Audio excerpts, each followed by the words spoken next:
We're in the second set of the 1990 U.S. Open semifinal between Andre Agassi and Boris Becker. Becker won the first set 7-6 in a tiebreaker.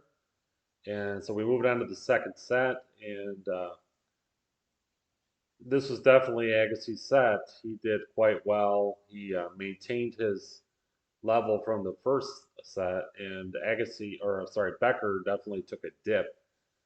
He seemed to be a little bit sporadic in this set. He had some focus in a couple of games, but he just made a lot of errors and he stayed way back at the baseline, which was not a winning strategy for him against um, Agassi. Many of his errors were from the baseline, and he seemed to make more of them than not when he was running to his right. So when Agassi hit a cross-court forehand or a down-the-line backhand, and Becker had to run after it. Becker was having trouble getting it in. He was either hitting it long or he was hitting it in the net, and just made a lot of errors. But in spite of that, even being down a break, he was down 3-1.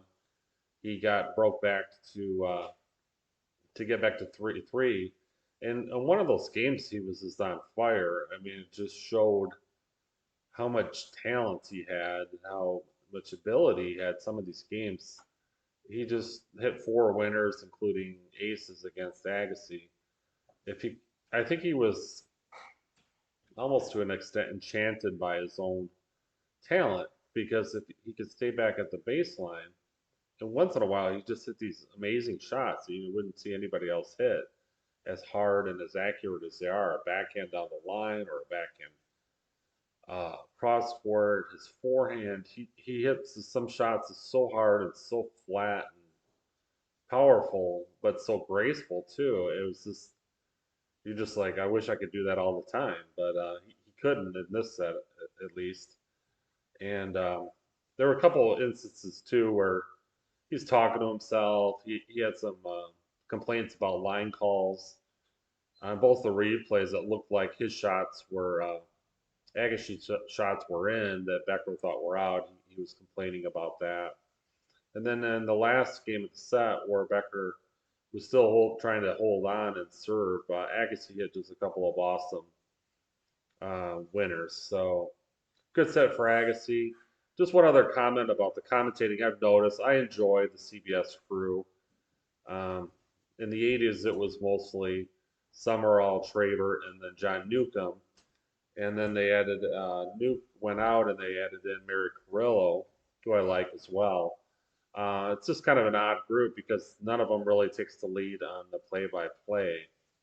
I guess you'd say Summerall, Traver and Carrillo are the analysts, but Summerall doesn't really do play-by-play. More more often than not, he just kind of states the obvious.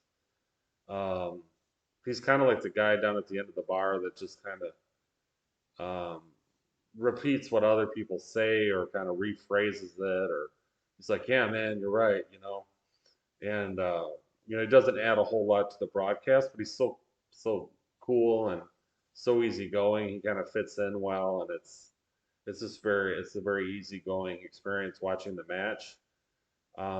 They don't get too excited. They're all very even keeled.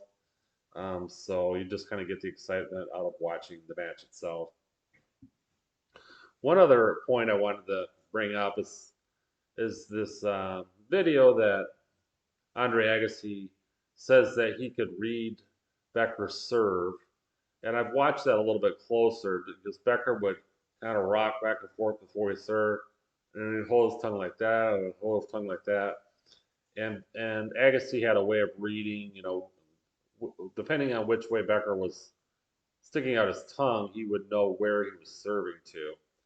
And I tend to believe it. There's some people on YouTube comment boards or whatever where you look up this claim that don't believe Agassi, that you can't really see that from a distance across the court.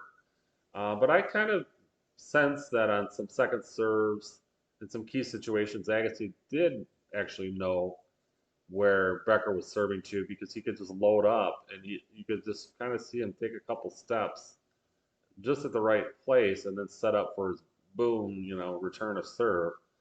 Agassi was a great return of server on everybody, but very much would come in handy against a guy like Becker. So that's just something I'm going to keep watching, see what happens in the third and fourth set to see if Agassi kind of does that more and more. But I tend to believe it. Why would he make it up? He didn't tell anybody until after they both retired. And Becker seemed to believe it too. So it's an interesting video. If you ever look up that video, it's just put on, Becker Agassi and YouTube, and you'll find it. It's kind of fun to watch. Kind of an interesting backstory. So yeah, but Agassi won second set, going away 6-3, broke Becker 3 times.